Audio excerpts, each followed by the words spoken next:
Hello friends, ஒரு குட்டி கதை சொல்லட்டா? கதையோட பேர் ஜெசிகாவும் ரோஜா பூவும். ஒரு ஊரில் ஜெசிகான்னு ஒரு பொண்ணு இருந்தா. அவளுக்கு லிஸின்னு ஒரு பெஸ்ட் ஃப்ரெண்ட் இருந்தா. ரெண்டு பேருமே எப்போவுமே ஜாலியாக விளையாடிக்கிட்டே இருப்பாங்க. அவங்க விளையாடுறதுக்காக அடிக்கடி காட்டு பக்கமும் போவாங்க. ஆனால் அதே காட்டில் ஒரு மோசமான மாயாவியும் இருந்தான். ஒரு நாள் ரெண்டு பேரும் ரொம்பவே சந்தோஷமாக காட்டில் கண்ணாம்பூச்சி விளையாடிக்கிட்டு இருக்கும்போது ஜெசிகா இல்லாத நேரமாக பார்த்து அந்த மாயாவி லிஸி கிட்ட வந்துட்டான்.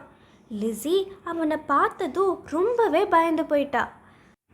பயந்து போன ஜெசிகாவை ஹெல்ப்புக்கு கூப்பிடலான்னு பார்த்தா அதுக்குள்ள அந்த மோசமான மாயாவி அவனோட மந்திர சக்தியால் லிஸியை அந்த காட்டிலேயே ஒரு ரோஜா பூவாக மாற்றிட்டான். லிஸியை காணும்னு தெரிஞ்சதும் ஜெசிகா பாவம் ரொம்ப கவலைப்பட்டா. அந்த மாயாவிக்கிட்ட, என் ஃப்ரெண்டை நீ என்னதான் பண்ண, அவள் இப்போ எங்கே இருக்கா அப்படின்னு கேட்டதுக்கு அந்த மாயாவி, உன் ஃப்ரெண்டு இப்போ ஒரு ரோஜா பூவாக மாறிட்டா. இந்த காட்டுக்குள்ளே ஏகப்பட்ட ரோஜா பூ இருக்குது. அதுலேயும் பூவாக மாறின உன்னோட ஃப்ரெண்ட் எங்கே இருக்கான்னு கண்டுபிடிச்சி அந்த பூவை நீ நாளைக்குள்ளே பறிச்சாதான் உன் ஃப்ரெண்ட் உன்கிட்ட திரும்ப வருவா.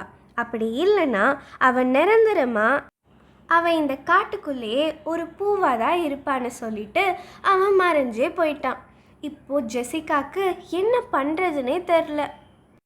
அங்கே இருந்த ஆயிரக்கணக்கான ரோஜா பூக்கு நடுவில் அவளோட பூவாக மாறின ஃப்ரெண்டு எங்கே இருக்கான்னு தேடி தேடி இப்போ ராத்திரியே ஆயிடுச்சு. தேடி தேடி ஜெசிகாவும் ரொம்ப களைச்சு போயிட்டா. ஆனால் அப்போ தான் அவளுக்கு ஒரு விஷயம் ஞாபகம் வந்துச்சு.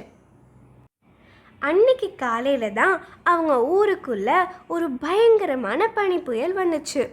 அங்கே இருந்த எல்லா ரோஜாக்கள் மேலேயும் நீர்த்துளிகள் இருந்துச்சு. ஆனால் ஒரு ரோஜா பூ மேலே மட்டும் அப்படி நீர்த்துளிகள் எதுவுமே இல்லை. ஏன்னா லிஸி கொஞ்ச நேரத்துக்கு முன்னாடி தான் பூவாக மாறியிருந்தா. இதை பார்த்த ஜெசிகா அப்படி பனித்துளிகள் இல்லாத ரோஜா பூவை பறிச்ச அடுத்த நிமிஷமே ஒரு பயங்கரமான ஒலி தோன்றுச்சு. பூவை கரெக்டாக கண்டுபிடிச்சி பறிச்சதுனால இப்போ லிஸி திரும்பவும் அவளோட பழைய உருவத்துக்கே வந்துட்டா. இதை பார்த்த ஜெசிகா ரொம்பவே சந்தோஷப்பட்டா. எப்படியோ ரெண்டு ஃப்ரெண்ட்ஸும் திரும்பவும் ஒன்றாயிட்டாங்க. அந்த மோசமான மாயாவை கிட்டே இருந்து தன்னை காப்பாற்றுறதுக்காக லிஸியும் ஜெசிகா கிட்ட தேங்க்யூ சொன்னான். அதுக்கப்புறமா எப்போதும் போல் ஜெசிகாவும் லிஸியும் எப்போவுமே பெஸ்ட் ஃப்ரெண்ட்ஸாக அவங்க லைஃப்பை ஜாலியாக ஸ்பெண்ட் பண்ணாங்க. See you in the next video. Bye bye.